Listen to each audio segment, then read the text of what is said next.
우리가 믿는 기독교는 본래 그 명칭이 그리스도교입니다. 헬라어로 그리스도라고 하는 말은 히브리어로 메시아인데 그 뜻은 구원자, 왕이라는 말입니다. 그리스도교의 본질은 예수님을 그리스도로 믿는 신앙입니다. 한마디로 예수님을 왕으로 모시고 사는 삶입니다. 예수 그리스도를 내 삶의 왕, 교회의 왕, 온 세상의 왕이라고 고백하고 예수 그리스도의 통치 아래 그 말씀대로 준행하는 삶이 그리스도인의 삶인 줄로 믿습니다. 우리가 믿는 기독교의 복음은 그래서 천국 복음입니다. 천국은 죽음 이후에 가는 하나님의 나라뿐만 아니라 삶에서 왕 되신 하나님의 통치를 이루며 사는 것을 뜻합니다.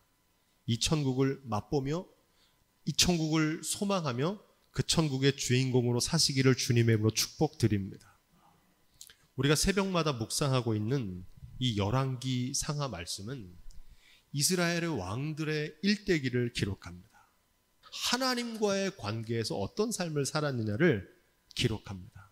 신정 국가였던 이스라엘 나라의 유일하고 영원하신 왕은 오직 여호와 하나님 한 분뿐이셨습니다.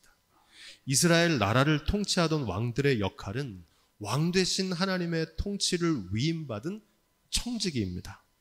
호칭은 왕이라고 부르지만 실상은 하나님의 뜻을 펼치고 하나님의 말씀을 준행하는 사명을 맡은 종이었습니다.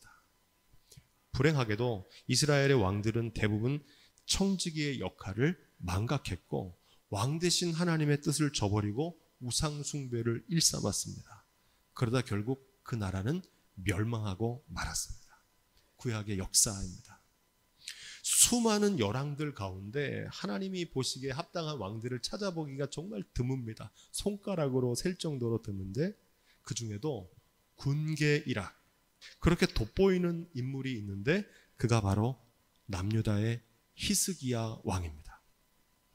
히스기야는 하나님을 경외하고 말씀대로 준행하는 신실한 믿음의 사람이었습니다.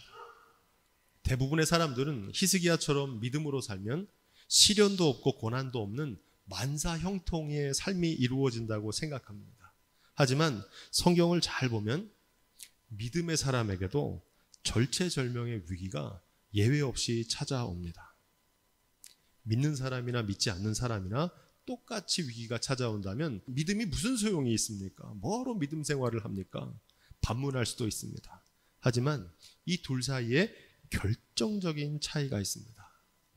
똑같은 인생의 돌뿌리를 만나지만 믿음이 없는 사람은 그 위기에 걸려 넘어져서 그것이 인생의 걸림돌이 되지만 믿음의 사람에게는 오히려 그 위기를 통해서 우리의 삶이 한 단계 더 성숙하는 인생의 디딤돌이 됩니다.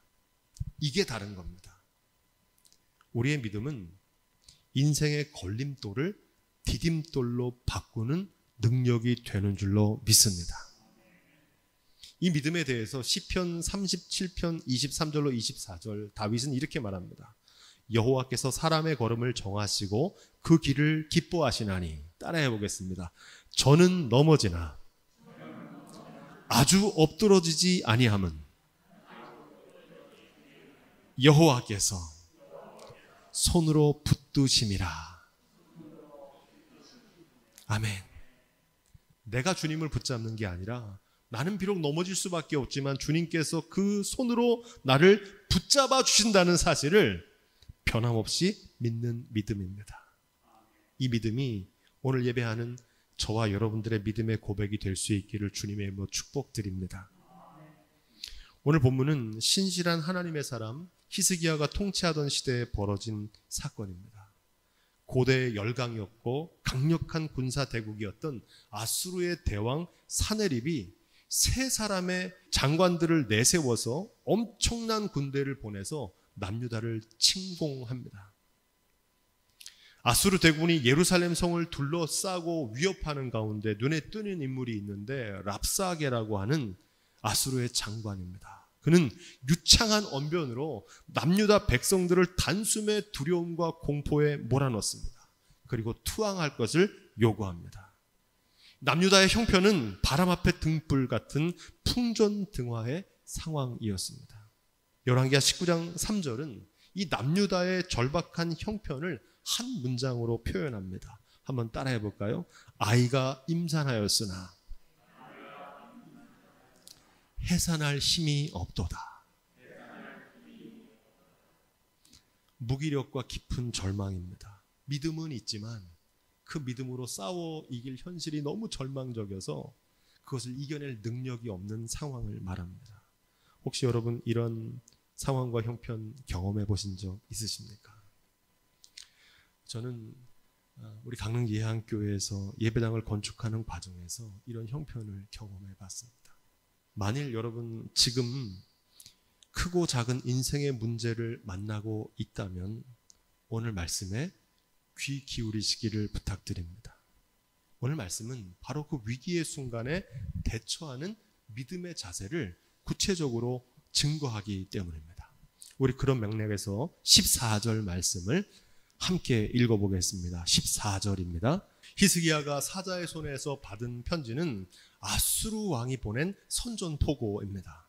항복하지 않으면 다른 나라들을 멸망시킨 것처럼 남유다와 예루살렘 성을 초토화시키겠다는 무시무시한 경고의 메시지입니다. 그중 한 대목을 소개하면 10절로 11절에 이렇게 되어 있습니다. 너희는 유다왕 히스기야에게 이같이 말하여 이르기를 너의 의뢰하는 내 하나님이 예루살렘을 아수르의 손에 붙이지 않겠다 하는 말에 속지 말라. 아수르의 열왕이 열방에 행한 진멸한 일을 내가 들었나니 내가 어찌 구원을 얻겠느냐. 이 말을 통해서 한 가지 중요한 사실을 발견하게 됩니다. 이 전쟁은 단순한 침략 전쟁이 아니고 믿음을 공격하는, 이스라엘 백성들이 하나님을 향한 믿음을 공격하는 영적인 싸움이라는 겁니다. 우리도 삶에서 벌어지는 문제가 있으면 그 문제만 바라보는데 그 문제의 이면에는 우리의 믿음을 넘어뜨리려는 영적인 전쟁이 있다는 사실을 분별할 수 있는 지혜가 있기를 주님으로 부탁을 드립니다. 그걸 보는 눈이 있어야 돼요. 하나님을 회방하고 대적하는 영적인 세력을 가리켜서 성경은 사탄이라고 통칭해서 부릅니다. 사단은 뿔 달리고 귀신 같은 그런 존재가 아닙니다. 눈에 보이지 않는 영적인 존재인데 그 하는 역할은 하나님이 하시는 일을 회방하고 대적합니다. 사단의 전략은 분열 책동을 씁니다. 성령은 하나 되게 하지만 사단은 분열과 갈등을 일으킵니다. 히스기야의 믿음의 말에 속지 말고 아수르 대신 랍사게의 그럴듯한 말을 따르라고 미혹합니다. 요즘으로 말하면 갈라치기를 하는 겁니다. 지도자인 히스기야와 이스라엘 백성들을 분열하게 하는 겁니다. 이게 사단의 전략입니다.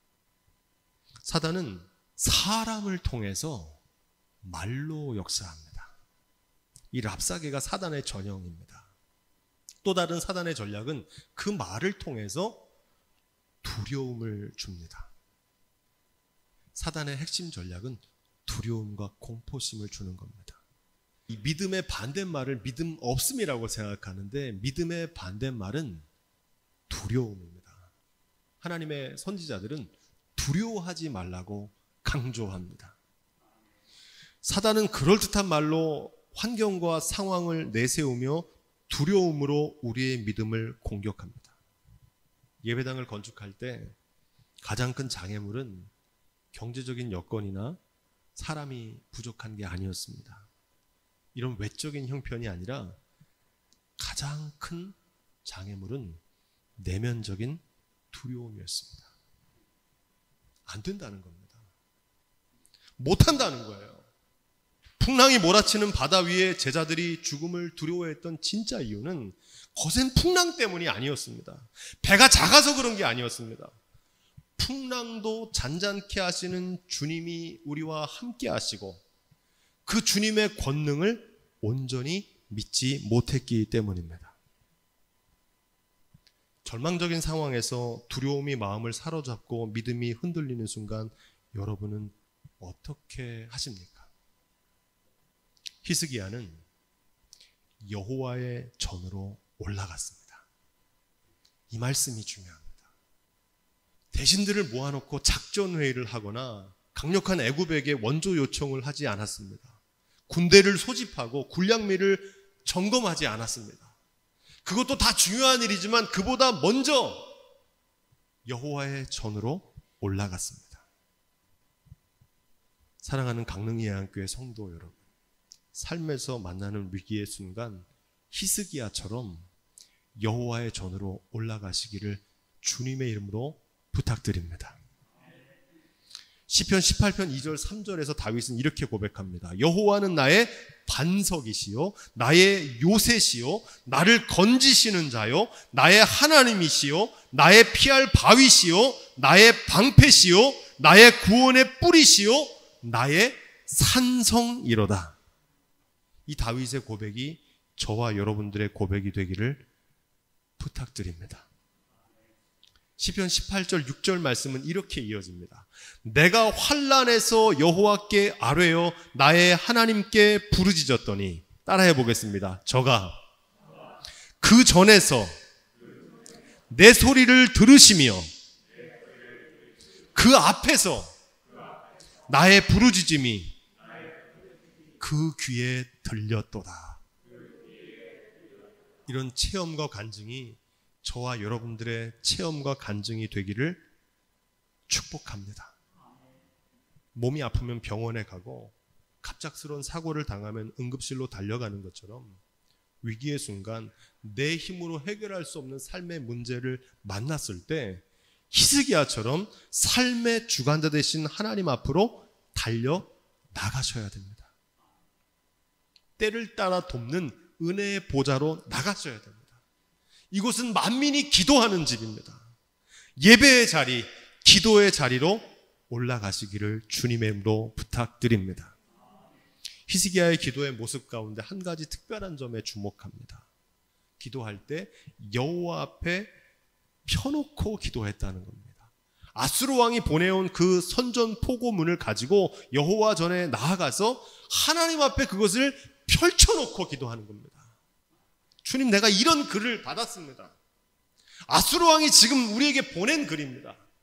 주님, 이 글을 보시고 이 글을 들으시옵소서. 삶에서 만나는 위기 앞에 대부분 기도하기보다 염려부터 합니다. 기도의 반대말은 기도하지 않음이 아니고 염려입니다. 여러분, 이걸 꼭 기억하십시오. 삶의 문제를 만났을 때 염려하지 말고 기도해야 됩니다. 출애굽기에 나오는 광야 히브리 백성들의 특징이 있는데 한마디로 그들은 염려 모드입니다. 무슨 일만 벌어지면 일단 덮어놓고 염려하고 불평하고 원망하기부터 합니다. 그와 달리 하나님의 사람 모세는 삶의 문제를 만나면 기도합니다. 기도 모드입니다.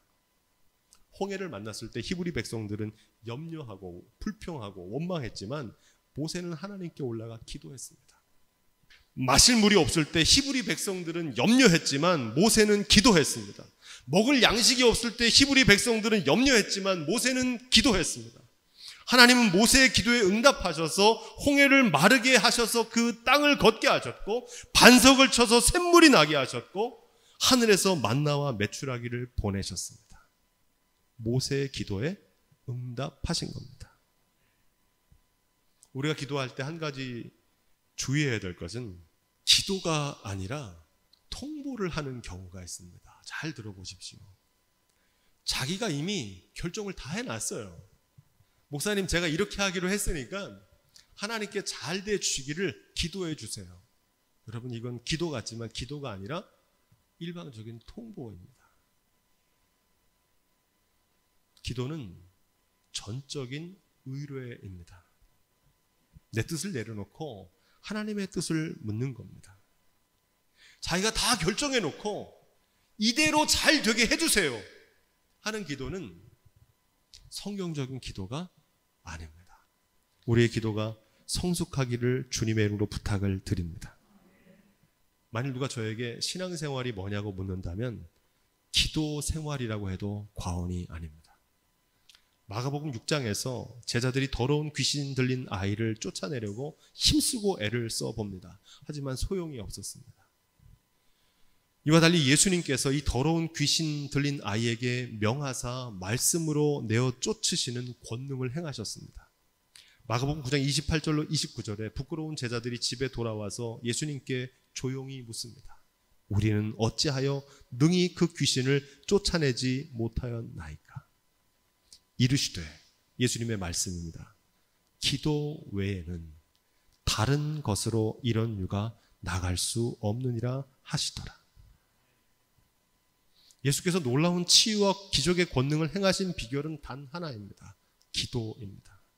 예수님께서 바쁘신 사역 중에도 날마다 새벽 미명에 한적한 곳에서 홀로 기도하신 이유가 바로 여기 있습니다. 만일 여러분들의 신앙생활에 능력 없는 신앙생활이 반복되고 있다면 먼저 나의 기도 생활을 점검해 보십시오. 내 삶의 변화와 회복을 원하신다면 기도해야 됩니다. 기도 외에 다른 길은 없습니다. 히스기야는 어떻게 기도했느냐? 그 구체적인 기도의 내용이 15절로 16절에 기록됩니다. 기도의 반대말이 염려라면 기도와 같은 말, 동의어는 의뢰입니다. 우리가 기도한다는 말을 많이 하는데 기도한다는 건 하나님께 의뢰하는 겁니다. 맡기는 겁니다. 삶의 주관 되신 주님께 맡기고 그분의 도우심을 구하는 겁니다. 사람은 자신이 신뢰하는 대상을 의뢰하게 되어 있습니다. 물질을 신뢰하면 물질을 의뢰하고요. 사람을 신뢰하면 사람을 의뢰합니다. 왜냐하면 사람은 위기의 순간에 자기도 모르던 자신이 믿는 대상을 의지하고 찾기 때문입니다. 툭 튀어나옵니다. 히스기야는 살아계신 하나님께, 삶의 주관 되신 하나님께 지금 이 상황을 보시고 들으시고 역사해달라고 기도합니다. 열왕기하 19장 20절로 22절은 하나님께서 그 히스기야의 기도에 어떻게 응답하셨는지 이사야를 통해서 이렇게 증거합니다. 20절 제가 읽습니다. 아모스의 아들 이사야가 히스기야에게 기별하여 가로되 이스라엘 하나님 여호와의 말씀이 내가 아수르 왕 사네립 까닭에 내게 기도하는 것을 내가 들었노라 하시느라. 하나님은 어떻게 하셨어요? 들으셨어요. 여호와께서 아수르 왕에 대하여 이같이 말씀하시기를 처녀 딸 시온이 너를 멸시하며 너를 비웃었으니 딸 예루살렘이 너를 향하여 머리를 흔들었느니라. 22절 내가 누구를 꾸짖었으며 회방하였느냐? 누구를 향하여 소리를 높였으며 눈을 높이 떴느냐? 이스라엘 거룩한 자에게 그리하였도다. 아수르 왕이 한 말은 히스기야에게 한 게 아니라 히스기야가 믿는 하나님을 향해서 한 말이라는 겁니다. 하나님 그걸 보셨다는 겁니다. 우리가 믿는 하나님은 생명의 주관자, 건강의 주관자, 물질의 주관자, 우리의 자녀의 주관자이십니다. 무엇보다 주님의 몸된 교회의 주관자는 하나님이십니다. 그런데 왜 교회의 일, 주님의 일을 하면서 교회의 머리 되신 주님께 의뢰하지 않고 물질이나 사람을 의뢰하는 것입니까? 고린도서 10장 13절은 이렇게 말합니다. 사람이 감당할 시험 밖에는 너희에게 당한 것이 없나니 오직 하나님은 미쁘사. 미쁘다는 말은 믿을 만한 분이고 신실하신 분이라는 뜻입니다. 너희가 감당 못할 시험 당함을 허락지 아니하시고 시험 당할 즈음에 또한 피할 길을 내사 너희로 능히 감당하게 하시느니라.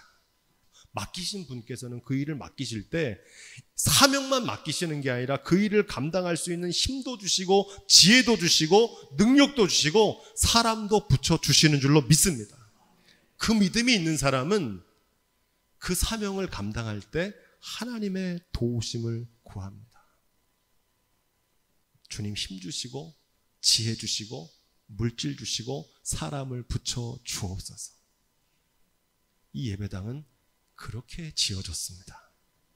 17절로 18절 말씀 읽겠습니다. 여호와여 아수르 열왕이 과연 열방과 그 땅을 황폐케 하고 또 그 신들을 불에 던져 싸우니 이는 저희가 신이 아니요 사람의 손으로 지은 것 곧 나무와 돌뿐이므로 멸하였나이다.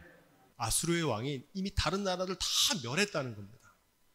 그래서 우리도 망할 수밖에 없다는 겁니다. 하나님의 일을 감당할 때 나의 얄팍한 경험과 알량한 소견에 따라 하나님의 권능을 제한하고 판단합니다. 내가 해봤다는 겁니다. 예배당 건축하면서 가장 많이 들은 말이 목사님 그런 거 본 적이 없다는 겁니다. 이 일은 안 된다는 겁니다. 절대 안 된다는 겁니다. 일의 성패는 하나님께 달려있는 것이지 내가 정하는 것이 아닙니다. 나의 작은 소견으로 하나님의 하시는 일을 함부로 재단하는 행위를 가리켜서 한마디로 교만이라고 합니다. 빌립보서 4장 13절 내게 능력 주시는 자 안에서 내가 모든 것을 할 수 있느니라. 많은 성도들이 사랑하는 말씀인데 내 사전에는 불가능이란 없다 했던 나폴레옹의 말로 오해합니다. 같은 말이 아닙니다. 내게 능력 주시는 자 안에서라는 말씀이 있습니다. 내 힘으로 내 능력으로 다 할 수 있다는 건 교만입니다. 본 뜻은 정반대입니다. 내게 능력 주시는 자 안에서 하나님의 권능을 의뢰하고 의지할 때 하나님께서 우리의 겸손한 믿음에 응답해 주시는 줄로 믿습니다. 사도 베드로는 베드로전서 5장 5절로 6절에 이렇게 증거합니다. 하나님이 교만한 자를 대적하시되 겸손한 자들에게 은혜를 주시니라. 그러므로 하나님의 능하신 손 아래서 겸손하라. 때가 되면 너희를 높이시리라. 우리 이제 마지막 19절 말씀, 결론의 말씀을 함께 묵상하겠습니다. 히스기야의 마지막 기도입니다. 우리가 위기의 순간에 하나님께 올려드려야 될 기도의 핵심입니다. 주님, 내 힘으로 해결할 수 없는 문제를 만났습니다. 이 문제를 통해서 하나님이 하나님이라는 사실이 만천하에 드러나게 하옵소서. 하나님을 경외하는 나의 작은 믿음을 사용하셔서 하나님을 알지 못하는 이들에게 하나님의 영광과 능력을 증거하게 하옵소서. 여러분 이렇게 기도하셔야 됩니다. 우리가 기도할 때 내 문제는 더 이상 내 문제가 아니라 하나님의 문제가 됩니다. 믿음의 본보기가 되었던 사도 바울은 고린도후서 4장 8절로 9절에 이렇게 말합니다. 우리가 사방으로 우겨쌈을 당하여도 쌓이지 아니하며 답답한 일을 당하여도 낙심하지 아니하며 핍박을 받아도 버림받지 아니하며 거꾸로 뜨림을 당하여도 망하지 아니하고. 할렐루야. 이렇게 할 수 있는 비결이 그 앞에 나오는데 고린도서 4장 7절입니다. 우리가 이 보배를 질그릇에 가졌으니 이는 능력이 심히 큰 것이 하나님께 있고 우리에게 있지 아니함을 알게 하려 하십니다. 곤궁에서 우리를 구출하시는 이유는 하나입니다. 우리의 능력이 아니고 하나님의 능력이 크시다는 사실을 알게 하려고 그 일을 행하신다는 겁니다. 지금 우리는 전대미문의 재난과 극심한 경제 위기, 이전에 경험하지 못했던 기후 위기를 마주하고 있습니다. 우리도 히스기야처럼 기도해야 될 때인 줄로 믿습니다. 다른 길은 없습니다. 삶에서 만나는 절체절명의 위기의 순간에 우리의 삶을 통해서 하나님의 영광이 나타나기를 기도하시기를 주님의 이름으로 간절히 부탁드립니다.